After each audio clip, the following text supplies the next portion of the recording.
அரிசி பருப்பு சாதம். அரிசியும் பருப்பும் சம அளவு எடுத்து 1/2 மணி நேரம் ஊற வச்சிடுங்க. பெரிய வெங்காயம் 1, தக்காளி 2, பூண்டு 3 பல்லு, பச்சை மிளகாய் 4, கருவேப்பிலை, கொத்தமல்லி தழை, சீரகம், கடுகு. இது தேவையான பொருட்கள். ஃபர்ஸ்ட் 2 ஸ்பூன் எண்ணெய் ஊற்றிக்கோங்க. கடலை எண்ணெய் யூஸ் பண்ணியிருக்கேன் நான்.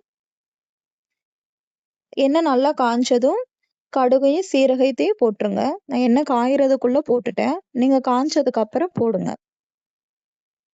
தென் அது பொரிஞ்சு வந்ததுக்கு அப்புறம் நல்லா வணக்கி விடுங்க.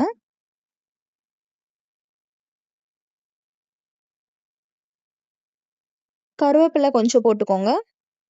அதுக்கப்புறம் பூண்டு 3 பல்லும் பச்சை மிளகாயும் போட்டு வணக்கிடலாம். தென் வெங்காயத்தை போட்டு வணக்குங்க. அது நல்லா வணங்குறதுக்காக கொஞ்சோண்டு உப்பு போட்டுக்கலாம். நல்லா வணக்குங்க. கலர் சேஞ்ச் ஆகுற வரைக்கும் இந்த அளவுக்கு வரணும். அதுக்கப்புறம் நம்ம எடுத்து வச்சிருக்க தக்காளி 2 போட்டுக்கலாம். இதையும் நல்லா வணக்கணும். லைட்டா உப்பு சேர்த்துக்கிறேன். அதுக்கப்புறம் மஞ்சள் தூள் 1 ஸ்பூன். இது நல்லா வணங்குனதுக்கு அப்புறம் போடணும். அதை நல்லா மிக்ஸ் பண்ணிக்கோங்க. பெருங்காயத்தூள் கொஞ்சம் ஆட் பண்ணிக்கோங்க. அதுக்கப்புறம் ஊற வச்சிருக்க அரிசி எடுத்து வச்சுட்டு நம்ம ஆல்ரெடி செஞ்சு வச்சதை இதுல நல்லா மிக்ஸ் பண்ணிக்கலாம்.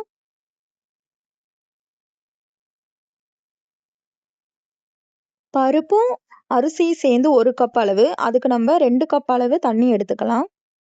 இதை நல்லா மிக்ஸ் பண்ணிட்டு தண்ணி ஆட் பண்ணிக்கோங்க.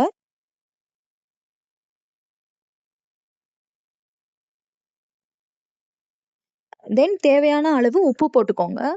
ஆல்ரெடி நம்ம வணக்குனதுல பாதி போட்டோம். இதுல கொஞ்சம் போட்டுக்கோங்க.